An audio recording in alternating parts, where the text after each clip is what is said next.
Nas ruas, a resposta é unânime. Você é a favor ou contra a legalização do aborto? Sou contra. Contra. E você? Totalmente contra. Sou contra. Contra. Por quê? Porque as crianças é a dádiva de Deus, né? Porque eu acho que não é justo. Todo mundo tem direito à vida, né? No Brasil, o aborto é considerado crime, prevendo detenção de 1 a 3 anos para a gestante que o provocar ou consentir que o outro provoque. Porém, não é qualificado como crime quando praticado em 3 situações. Primeira, quando há risco de morte para a mulher causado pela gravidez. Segunda, quando a gravidez é resultante de um estupro. E a terceira é se o feto for anencefálico. Atualmente, existe um grande esforço de tornar legal o aborto no Brasil. Diante desse cenário, a sociedade se questiona sobre a descriminalização do aborto no país. Descriminalizar o aborto é simplesmente colocar a vida do embrião à mercê dessa barbárie sempre, porque o embrião não vai ter como contratar um advogado para falar, por favor, me deixem nascer. Ele não tem como gritar da barriga da mãe e falar alguma coisa, olha, alguém venha defender os meus direitos. Se a gente olhar para os países que já legalizaram o aborto, a gente vê que a tendência é que o número de abortos aumente e aumente vertiginosamente. A gente não está falando que vai aumentar 1% ou 2%. Alguns países mostram, como é o caso dos Estados Unidos, que legalizou o aborto na década de 70, hoje os Estados Unidos ele teve um aumento de 300% no número de abortos.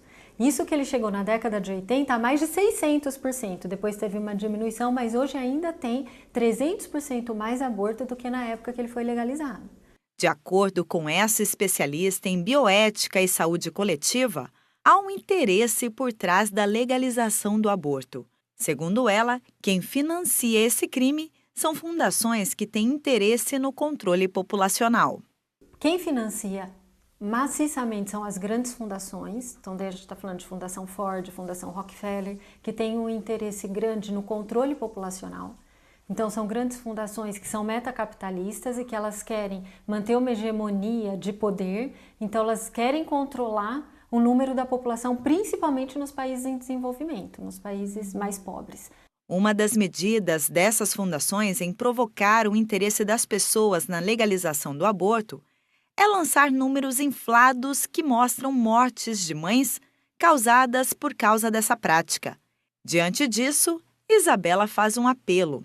E a gente precisa começar a saber que isso não é verdade. Toda vez que quem está me escutando agora, né, ouvir que no Brasil tem 1.500.000 abortos, 500.000 abortos ou 1 milhão de abortos, saber que isso é mentira, isso não se sustenta na realidade. No Brasil a gente tem no máximo 100.000 abortos. E por que eles fazem isso? Porque eles querem sensibilizar a opinião pública, para que daí a opinião pública pense assim, já que já tem tantos, né, a gente é até hipócrita de não legalizar o aborto na nossa sociedade. Essa é a tentativa. No fundo, a pergunta que fica nesse cenário é, mas e essa mãe? Ela já passou por uma situação difícil, ela viveu um drama terrível, ainda optou pelo aborto, e ainda assim vale a pena mandar uma mãe dessa para a cadeia, enfim, olha, isso é o tipo de pena que vai se aplicar, vai ter que ser analisado cada situação posteriormente, tá? Agora, a mensagem que se transmite nesse cenário, em deixar de ser crime, é liberar uma forma que, na minha opinião, é uma pior das barbáries que se pode cometer com o ser humano.